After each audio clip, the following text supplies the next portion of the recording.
Mr Deputy Speaker, and can I also thank my honourable friend from Rutland and Melton for securing this important and timely debate. She has raised a number of important questions for the Minister, which I also concur with.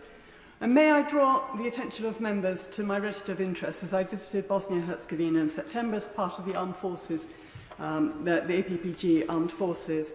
And I'm very grateful to my gallant friends, the members of Breckenham and Bracknell, for their making the trip so successful, but also to the excellent ambassador to Bosnia and Herzegovina, Matthew Field.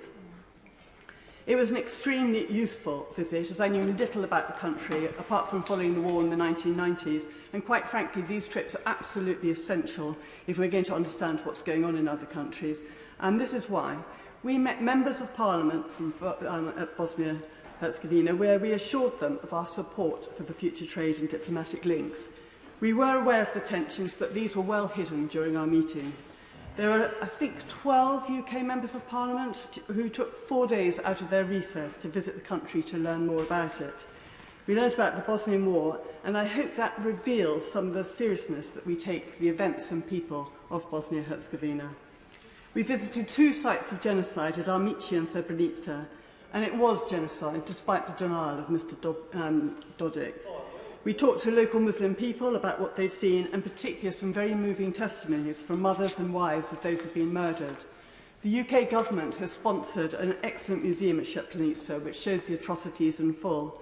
And one harrowing video showed a man calling down his son and others off the wooded surrounded hills as he'd been assured by the Serbs that they would be safe. Not so.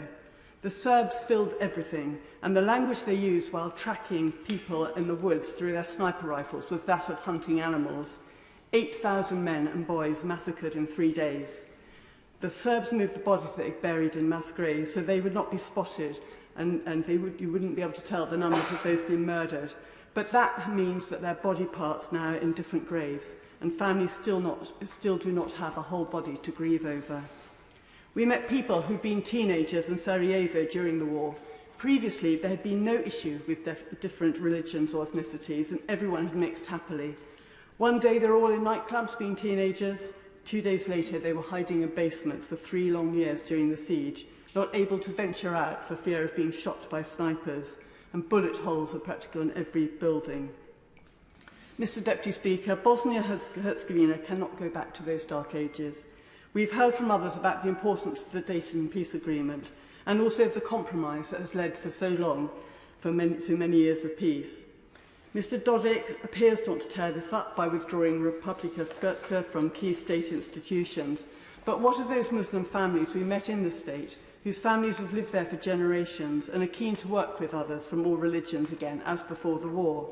Schools there are segregated and named after Serbian war criminals, as are statues. The 1992 war, started by the Serbs, was well planned. They dominated the armed forces and used army exercises to train Serbians and establish bases around Sarajevo and beyond. Genocide was well planned. The actions of Mr. Dodik, as he builds up allies like President Putin, should not give us confidence that they're not doing the same again. A war in Bosnia and Herzegovina will destabilise the region and will threaten UK national security. Bosnia is on the crossroads of East and West, and is a centre for criminal gangs. Ironically, they work seamlessly across ethnic divides within the gangs, plus drugs and people traffickers. President Putin would like to disrupt any chance of Bosnia and Herzegovina joining the EU or NATO, and this should be fast-tracked as possible. The US have very much asked us to lead in this area alongside the EU, and we must shoulder that responsibility immediately alongside the UN Special Representative. With my co-chair of Women, Peace and Security hat on, we must enable civil society, in particular the many women who are working towards establishing relationships with other religions. We must ensure that they flourish and get the backing that we can help them and to get back to the pre-1992 where everyone worked together regardless of religion or ethnicity. On that point? Absolutely.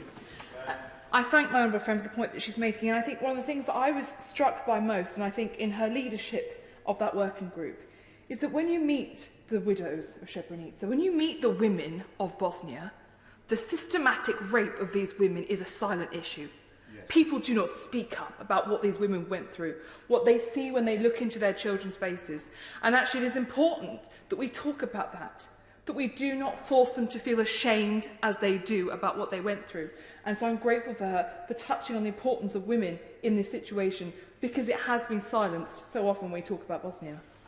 Absolutely. It makes it even more remarkable that they actually want to move forward and start forming new relationships with their neighbours from the different religions and ethnicities, despite what they've been going through. Also, the other point is also too many young Bosnians are leaving the country because they feel it's unsafe. So from that point, I would really like to see, as others have mentioned, more international troops on the ground to reassure the Bosnia and Herzegovina government that we are there to deter any internal conflict or destabilisation by Russia or internal forces. So can I thank my honourable friend again for this very, very timely debate, and I look forward to hearing the Minister's response.